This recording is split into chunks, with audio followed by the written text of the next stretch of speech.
You know, someone who plays a good racist makes me a bit concerned about, hang on a minute, how do you know how to be such a good racist? No, I'm playing. That was definitely good acting, in my opinion. Gotta say, like,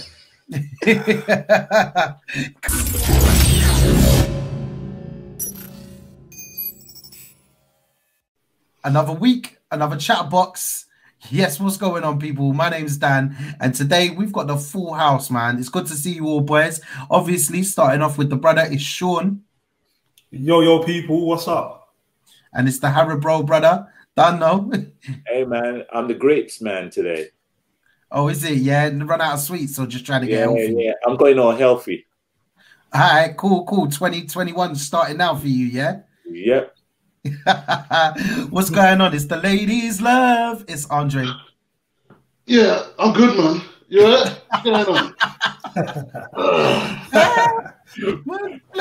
Now I know why you was going out of shot before, innit?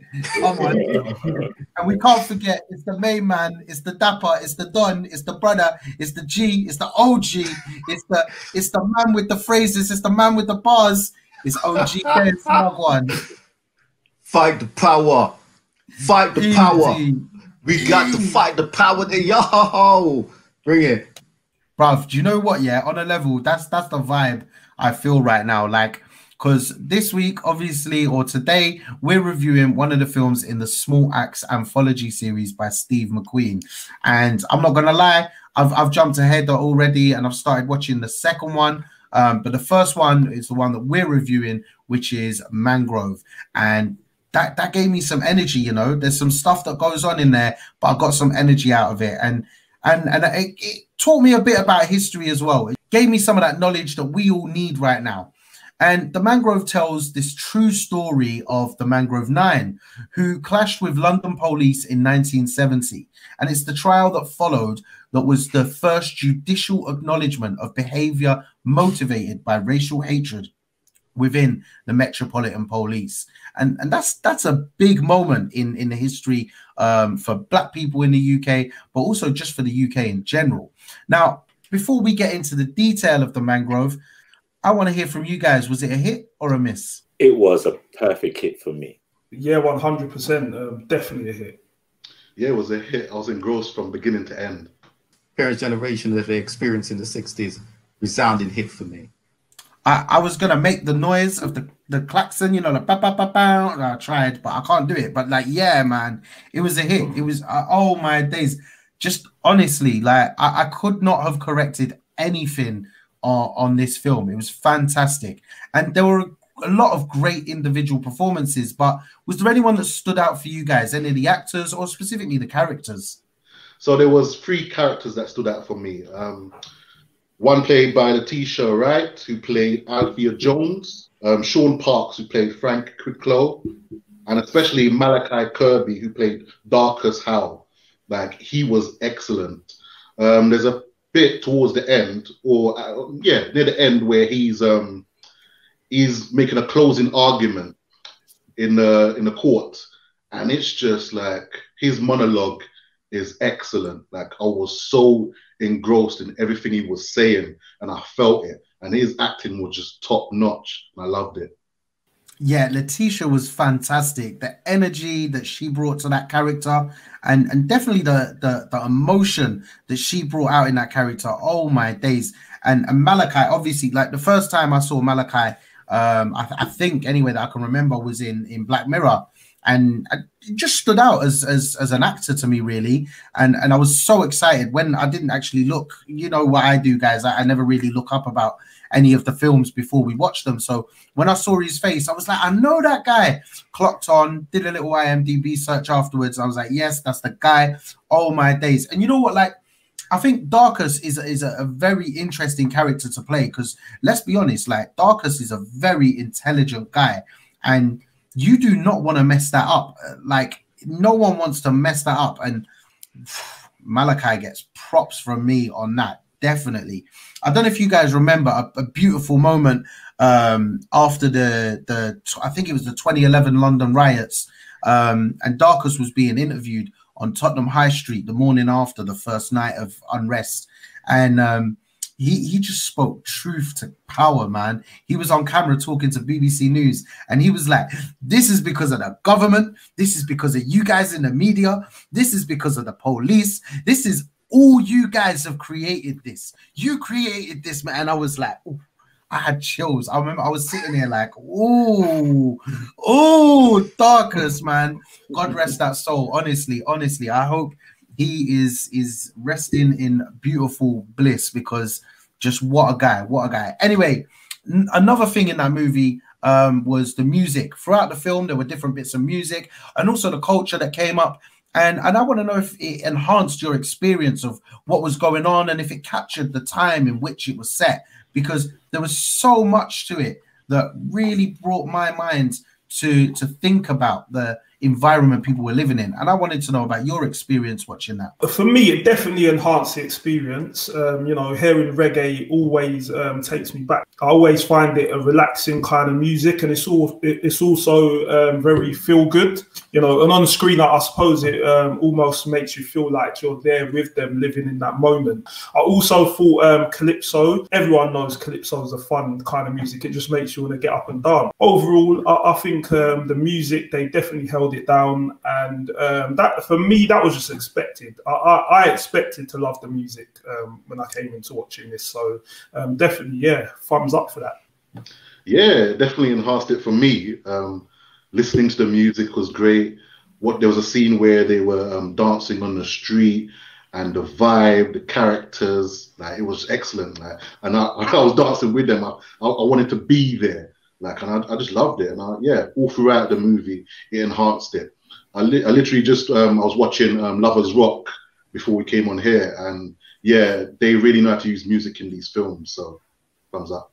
Yeah, I was enjoying the music in the second one as well, because I feel that let's not go into it. Let the viewers, when they watch that, you know, yeah. Woo, make sure you got your good speakers plugged into the iPad or whatever it is you're watching on. You don't want to be watching none of these on them tinny speakers where you can't hear the bass and them thing there. Oh, come on. All right, I want to go get me some nice food after this and vibes out. Listen, Steve McQueen, yeah, is an accomplished filmmaker with critically acclaimed movies such as Hunger, Shame, and 12 Years a Slave. How do you think he did on Mangrove? You know, on Mangrove, I thought he was excellent. He showed what an accomplished director he was. The pace was fantastic. The use of cinematography was amazing. You know, I love the mise en scène and basically the locations, how he was able to create the era. A great performance from his cast that all worked together, and they were able to deliver such a fantastic piece. And every scene, I was brought into that scene. I really enjoyed it. I didn't want it to end. I thought it was fantastic. The drama, the emotion, the court case. I thought every bit from the start to the end was fantastic. Hey, yes, I have to agree with you, P, man. And I'm thinking, you know, this guy's he's an accomplished director, and I'm wondering why wasn't it done before? And you read along and you find out that it's been in the pipeline for some time as well. And there's now more and more films coming out about the experience of Black people in general. And I love the title. I mean, they call it Small Axe, and you know that there's a saying, small axe could cut down a big tree. And I think there's something there as well. All these little symbolisms. It was really good. Yeah, and I'm glad that it was shown on BBC One and BBC iPlayer, because that means everybody in the UK could watch it. There's no excuses now. You need to sit down and watch this film. Grab everybody together, grab the whole family together and sit down and vibes out to this particular film as well. And even Amazon has taken it because they're going to just run it through to the US market. And I'm wondering how it's going to be received in the US, because during those times, there was unrest there. There was so much going on for Black Americans as well. So it's interesting that it's all coming together now. And yeah, maybe it's been a long time coming, but it's now taking momentum, and we're just going places now. Well, it's quite clear that there wasn't anything you guys didn't like, but was there anything that you might have changed in this film or done differently? As I said before, I really enjoyed the film, and you know, I thought the film was excellent in pretty much every area. But if there was one thing that I was going to pick out and say that maybe I feel like they could have done a little bit better, you know, I feel like I didn't get to know enough about the individual characters, you know, which was a little bit of a shame. But then I guess at the same time, you know, with the time that they had available, with the focus being, you know, on the trial itself, you know, could they really, you know, shoehorn that in there? Probably not. I don't think there was anything I didn't like about the film. The experience that that our foreparents had during those times, man, it's shocking, and it kind of, like Andre was saying, it brought you right there as well. You were just there in the moment, and I just felt angry a lot of the times. I just felt, nah, man, this is happening. And I was just grinding my teeth, man, and yeah, I was getting angry straight up anyway. But nonetheless, it's a film and it's there to educate us, and I took away a lot from it. I want to see more in the anthology, so I'm looking forward to that.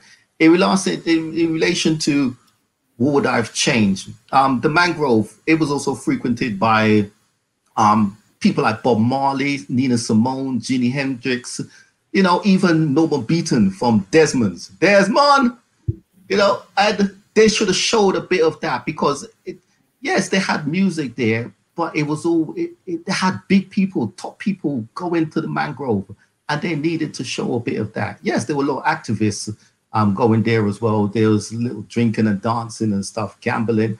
Yeah, but we needed to see more people, you know, the high profile people that will go in there and saying that this place was a place that everybody, it was the place to go. It was the place to be seen, especially if you're Black, you know.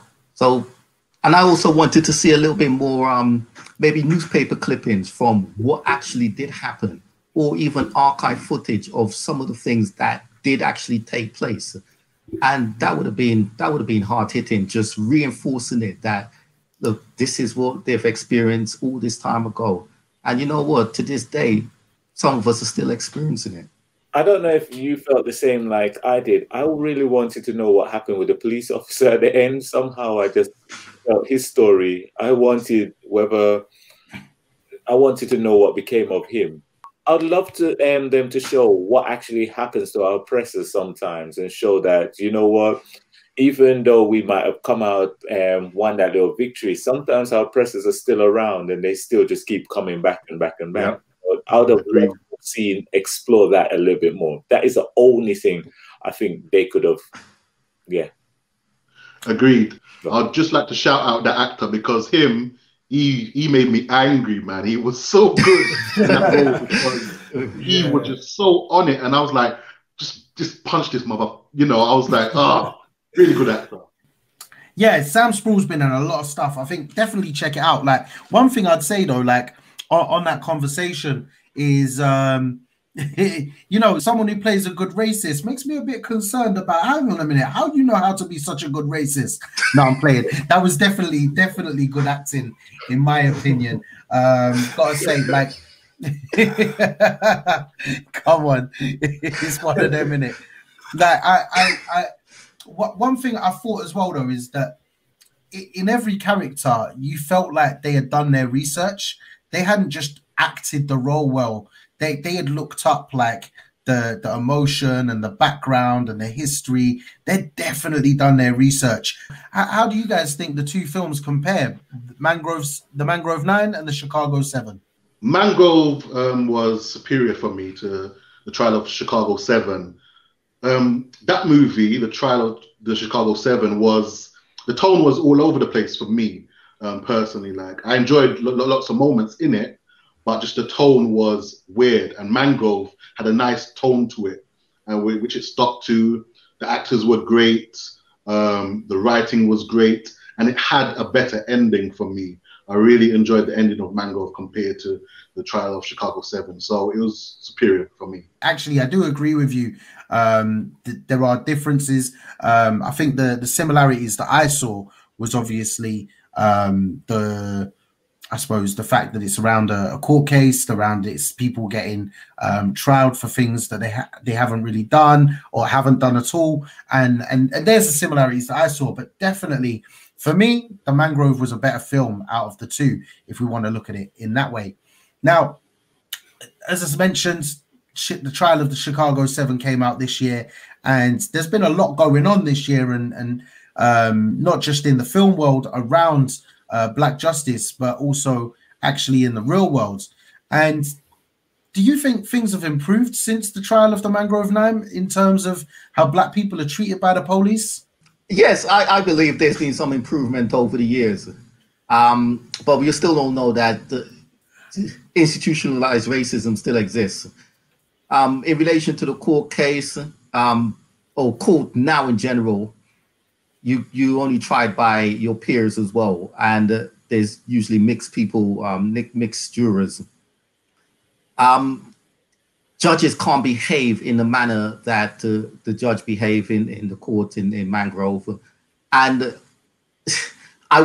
police can't, or they do, but they shouldn't behave in the way that they did in that particular film as well. And I think there's been a lot of education over the years. You've had lots of organizations just trying to help the police to understand cultural differences and help people from the BAME community to deal with police whenever they're being stopped or whether there's an incident, or these are ways that you actually have to present yourself, because if you don't, then other things going to happen. So there's definitely been a change. It's been slow, but then things are still continuing to change. So in a way, what's his space in 20 years time? Definitely, like, things have moved on. One thing I think we've always got to remember is not a lot of those people who had those views in the police back then, they're still in the police. You know what I mean? They're still involved in one way or another. They're still mates. You don't leave the police like just people go in that for a career and they work their way up. So they might not be on the streets on the beat, but they might be working up in the offices and stuff, and they're maneuvering in different ways, and they have the same views sometimes. Now, there's 4 more films in the Small Axe anthology. Or what would you like Steve McQueen to explore further in the further 4 more films? It probably would be good to see something in relation to the Windrush. I mean, I have seen previous documentaries and stuff like that before related to it. And obviously, I've heard a lot from my family, the elder generation, like my grandparents, for example, on my mum and my dad's side. So, yeah, it would definitely be good to sort of see that all captured on screen. Maybe, capturing something like the Grenfell disaster, just so that all those people who were affected, their stories can be heard, and it will serve as another reminder, to the powers that be to do whatever it takes to never let something so horrific, but easily avoidable happen again. So that's probably one of the more modern things that they could probably make a film or, a show about. Interesting fact is that this movie that we've just watched from the Small Axe series on the Mangrove 9 was based, it was around 1969, 1970, right? Yeah. And Grenfell actually started, which was just down the road, as you know, actually started construction just in, I think it was 1972. So like at that time, those people that were living there, Grenfell is gonna have been, after that story, a part of those people's lives, and it's a part of the story that we've just watched and what was to come afterwards.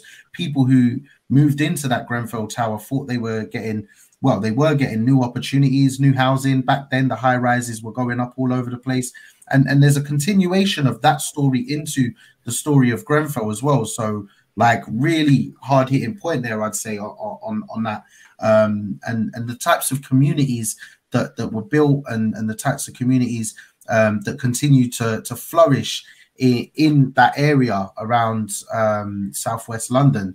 Really, really interesting. Now, I could sit here with you guys and talk all night about the Small Axe series. I'm thinking like we're gonna have to come back once we've watched all of them and have a little chat about that.